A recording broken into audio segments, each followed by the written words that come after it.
So the weather sucks this morning, and I gotta tell you, some days are easier to manage in the business than others.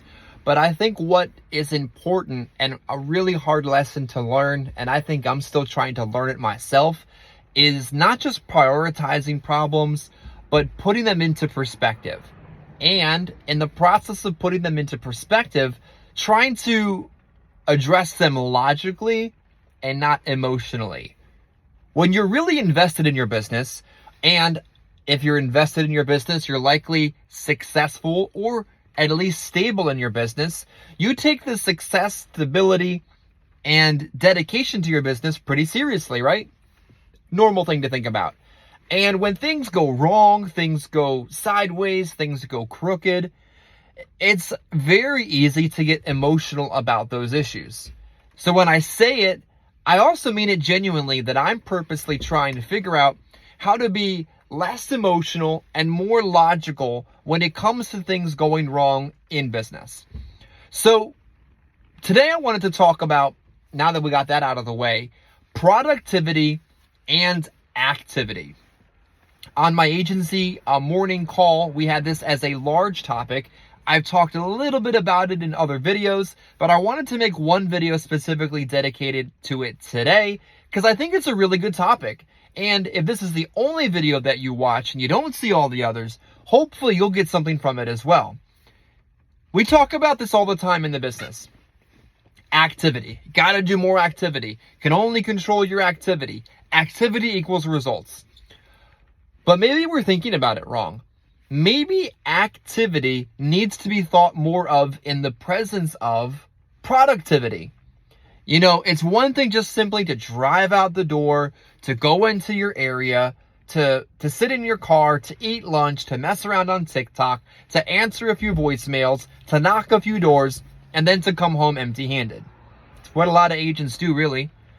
But if we take that activity portion of the conversation and add the next layer of that, productivity, and say to ourselves, we can only control our attitude and activity, but the productivity is really part of the conversation.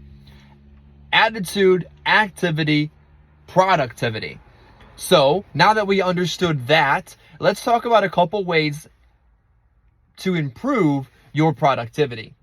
First off, it's time management. Let's be real. There's only 45 hours in a sales week. I've said it, you've heard it, you believe it, you've done the math. How focused are you on your activity in those 45 hours? Once you hit your goal, do whatever the heck you want. But until you hit your goal, productivity is the only thing you should be focused on. There are only 45 minutes you can spend with a prospect before they stop understanding what you're saying. Are you spending too much time with each person and thusly seeing less people? Time management, an important part of productivity. Next on the list would be organizational planning and skills. Organization and planning skills. There we go. How organized are you? Here's a few questions you can ask yourself. Is your car clean, your goal in sight, and your leads within reach? Next question. Do you know where you're going today, tomorrow, and every day this week? Next, if all else fails, do I have a plan so that I can make sure I come home with some production to show for the day? So, let's take this a little bit further. Part of productivity is understanding how to solve a problem. That's pretty tough, right? How do we solve problems? We solve problems by putting them into perspective, relying on the people that we know and trust, and trying to put things into perspective. Prioritize and perspective is a big part of problem solving. So how do I put things into perspective? I've got two quick tricks on that one for you.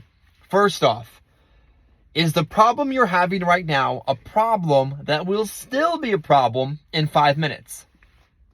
Maybe, maybe not. Is the problem you're having right now still going to be a problem in 5 weeks? Probably not. Is the problem you're having still going to be a problem in 5 months? Heck, maybe you forgot it was even a thing.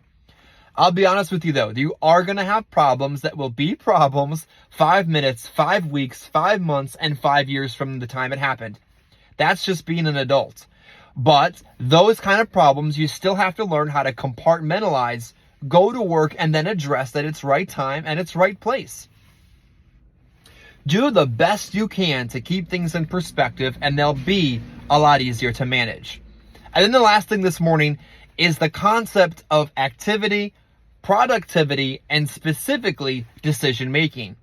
To be productive, you need to be making good decisions. How do you make decisions? Boy, that's a pretty big topic, isn't it? But here's a few quick tips. Have people you know, trust, and depend on to help you in those moments. Think about what's worked in the past, what hasn't worked in the past, and make the decision as emotionless as possible. Like we talked about in the very beginning of this video, remove emotion as much as possible and recognize in this business, it isn't always life and death, instant decisions that have to be made. Sometimes you can sleep on it. Sometimes you can think about it. Sometimes the further you take yourself from understanding what's happened, the further you can remove emotion and address it with logic. Like the video, comment below, subscribe to the channel, and thanks for watching.